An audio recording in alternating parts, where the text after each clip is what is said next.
Day 34 of 365 Bible Stories. Jacob had many sons, but his favorite was Joseph. When Joseph was a teenager, he helped his older brothers care for the sheep.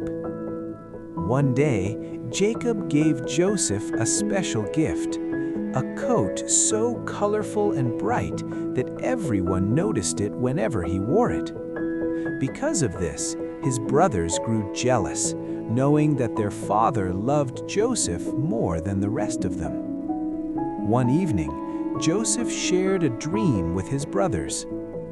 "We were tying bundles of wheat in a field," he said.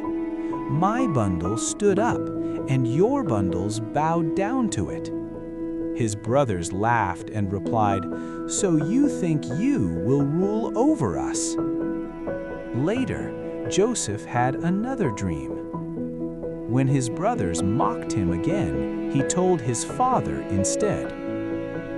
"The sun, the moon, and 11 stars bowed down to me," Joseph explained.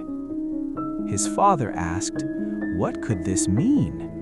Will your mother, your brothers, and I one day bow down to you?" Joseph did not know the answer, but Jacob continued to think carefully about his son's dream. Join me tomorrow as we continue this journey through the Bible.